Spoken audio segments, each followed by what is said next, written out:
Hidup seorang pria. Ia sangat jarang berbicara. Tetangga di lingkungannya tak berani mendekatinya, karena menganggap ia aneh.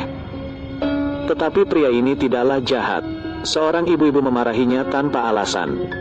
Ia hanya menurut dan tidak bertengkar dengan ibu itu.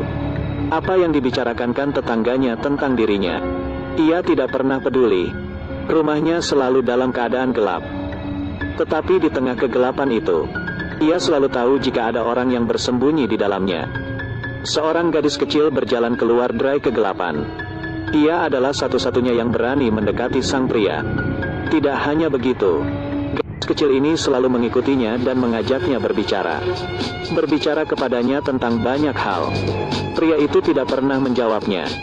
Tetapi ketika ia tahu bahwa gadis kecil ini kelaparan, pria pun memberinya makan. Kemudian ibu gadis itu datang mencari anaknya. Tetapi sang gadis tidak ingin bertemu dengan ibunya dan meminta bantuan pria itu untuk bersembunyi. Pria itu pun membantunya. Ibunya mengobrol dengan sang pria dan sambil menggodanya. Sebenarnya pria ini sangat tampan. Tapi sang pria tidak menanggapi godaan. Sebuah daerah kumuh di Korea Selatan. Hidup seorang pria. Ia sangat jarang berbicara. Tetangga di lingkungannya tak berani mendekatinya, karena menganggap ia aneh. Tetapi pria ini tidaklah jahat. Seorang ibu-ibu memarahinya tanpa alasan.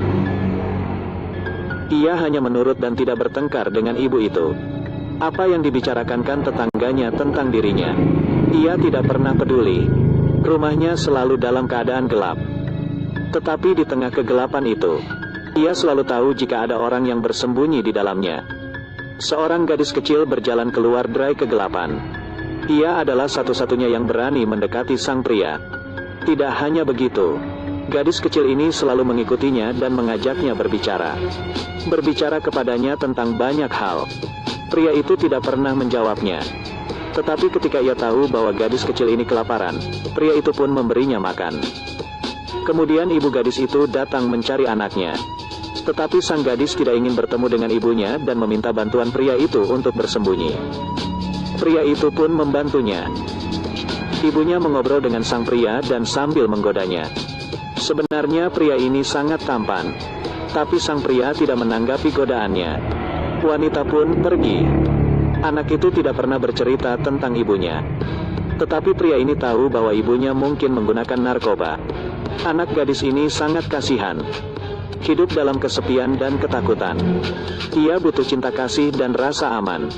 Suatu hari ia diganggu oleh teman sekelasnya. Ia bertemu dengan sanak pria dan meminta bantuannya. Tetapi pria menolaknya. Gadis pun sangat terluka. Ia meneteskan air mata dan berkata kepada pria itu, jika sang pria pun ia benci, maka tidak ada lagi orang yang ia sukai, kata gadis itu sambil menangis.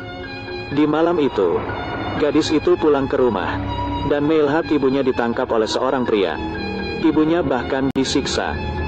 Kelompok orang ini sangatlah kejam. Ternyata ibu gadis itu mencuri barang mereka. Mereka datang untuk meminta barang. Sang ibu tidak tahan dengan siksaan, dan memberitahu lokasi di mana ia menyimpan barang.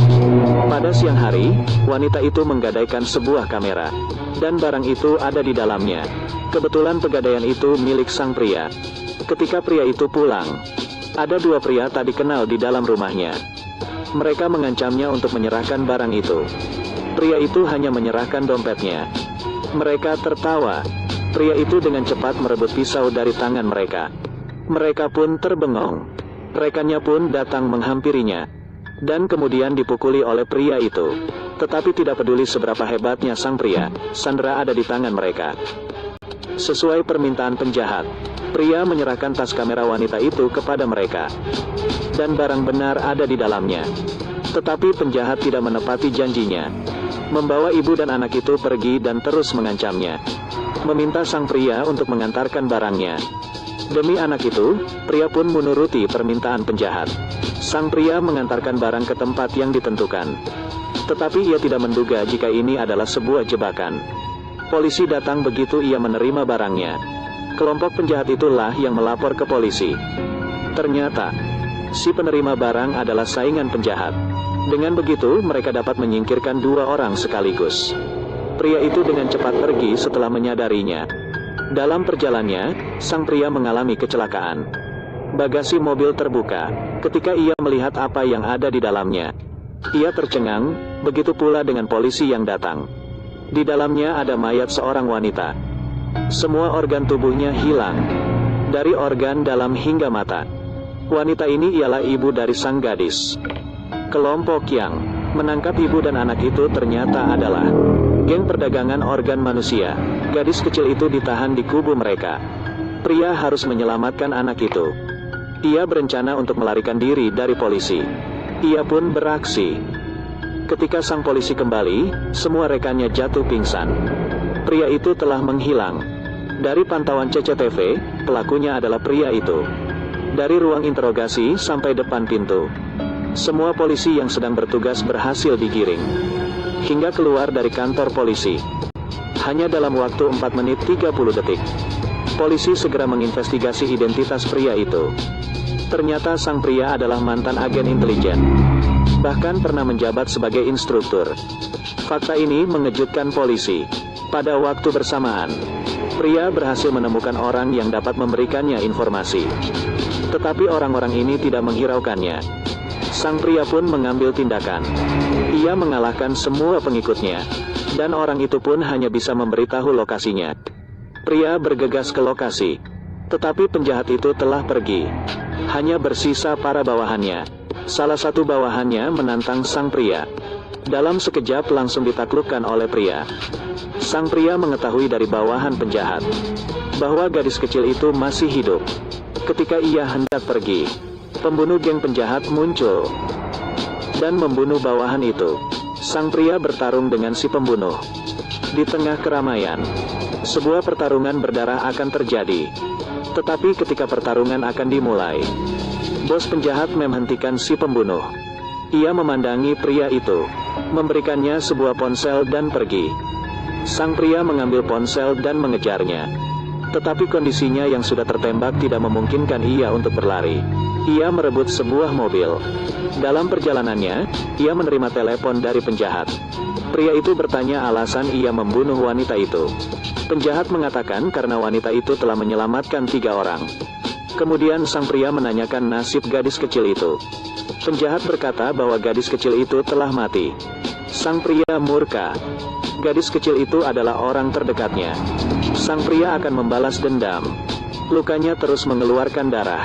Pria pergi meminta bantuan kepada temannya untuk mengeluarkan peluru dari tubuhnya tanpa menggunakan anestesi. Rasa sakit yang luar biasa. Sang pria menahan rasa sakit. Dalam keadaan linglung, ia teringat masa lalunya. Saat itu ia baru saja pensiun dan memiliki seorang istri yang sangat ia cintai. Juga seorang anak yang akan segera lahir. Tetapi istri dan anaknya mati dibunuh oleh musuhnya. Dalam sekejap, pria kehilangan segalanya. Sekarang sang pria sudah tidak punya apa-apa. Orang yang kehilangan segalanya lah yang paling mengerikan. Sekarang kelompok penjahat itu berhasil memprovokasinya, melakukan hal-hal kejam yang tidak manusiawi. Demi anak gadis itu, sang pria harus bangkit dan berjuang. Ia memotong rambutnya yang panjang itu. Sekarang ia tampak berbeda. Ia mengenakan jas hitamnya, mengambil pistol dan pergi mencari penjahat. Dengan keterampilan detektifnya, ia dengan cepat menemukan lokasi si penjahat. Di sana ia melihat adik laki-laki si penjahat. Adiknya itu telah membunuh banyak orang, memproduksi narkoba dan memperdagangkan organ. Sang pria pun mulai menyingkirkan para bawahannya. Adik si penjahat berniat melarikan diri, tetapi kakinya tertembak oleh sang pria. Sang pria bagai pahlawan di tengah kegelapan. Adik si penjahat ditangkap oleh pria. Pria menelpon si penjahat untuk menyerahkan anak itu. Jika tidak ia akan menghabisi saudaranya. Tetapi si penjahat menolak permintaannya. Meski ia khawatir dengan keselamatan sang adik, si penjahat hanya memberitahu sang pria lokasinya. Setelah menutup telepon, ia memerintah bawahannya untuk menghabisi anak itu. Si penjahat bahkan tidak tahu bahwa dirinya berada di ambang kematian. Akan tetapi, saat dokter bersiap untuk menghabisi anak itu, tiba-tiba si pembunuh teringat akan peristiwa beberapa hari lalu. Sang gadis kecil melihat luka di kepalanya. dan memberikannya sebuah plester. Perilakunya itu membuat hati si pembunuh tergerak. Di sisi lain, sang pria meledakkan tempat persembunyian. Adik si penjahat masih berada di dalam, membiarkannya menerima hukuman api neraka. Sang pria datang ke tempat persembunyian terakhir. Sudah ada belasan orang yang menunggunya. Si penjahat memberitahunya bahwa anak itu sudah mati. Pria ini benar-benar murka. Ia ingin menghancurkan penjahat itu. Sang pria mulai bertindak. Ia menyingkirkan para bawahannya terlebih dahulu. Kemudian seorang pembunuh baru muncul. Tapi sang pria telah dibutakan oleh amarah. Tidak ada yang bisa menghentikannya. Sang pria bertarung dengan sekuat tenaga. Pelurunya habis. Menghadapi orang-orang bersenjata, sang pria bertarung dengan tangan kosong. Satu persatu dihabiskannya. Hanya tersisa seorang pembunuh dalam beberapa menit. Dengan penuh percaya diri, sang pembunuh meletakkan pistol dan mengeluarkan pisau. Mereka bertarung menggunakan pisau. Amarahnya menjadikan sang pria semakin tangguh. Si pembunuh pun berhasil ia singkirkan. Si penjahat bersiap untuk melarikan diri. Sang pria menembak dan meledakkan ban mobilnya. Ia kehilangan kendali dan menabrakkan mobilnya. Si penjahat tahu bahwa ia tidak bisa kabur lagi. Jadi ia segera menelpon polisi. Ia lebih memilih ditangkap polisi daripada mati di tangan pria itu. Sang pria naik ke atas mobil, menembaknya langsung. Tembakannya tidak bisa tembus. Ternyata kaca mobilnya anti peluru. Penjahat berteriak di dalam mobil. Sang pria tidak berbicara, hanya berdiri di depan kaca, mengarahkan pistol ke kaca mobil, dan terus menembak pada posisi yang sama. Setelah beberapa tembakan, kaca anti peluru pun pecah. Si penjahat sangat ketakutan. Peluru terakhir pun menembus kepalanya. Pria berhasil membalas dendam. Tetapi anak itu sudah tiada, semuanya pun tidak berarti. Terakhir sang pria berjalan keluar. Ia menodongkan pistol ke kepalanya. Tiba-tiba ia mendengar suara yang familiar. Ia menoleh ke belakang. Anak itu masih hidup. Ternyata si pembunuh itu memiliki niat baik. Ia menghabiskan dokter itu dan melepaskannya. Sang pria memberitahu anak itu untuk tidak mendekatinya. Takut akan anak itu terkena darahnya. Anak itu berlari menghampirinya, memeluk pria itu sambil menangis. Pria yang berwatak baja itu meneteskan air matanya. Tak peduli berapa banyak darah yang ia tumpahkan, ia tidak akan pernah meneteskan air mata di depan lawannya.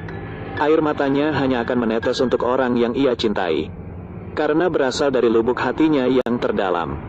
Berikut film yang kami bawakan. Terima kasih.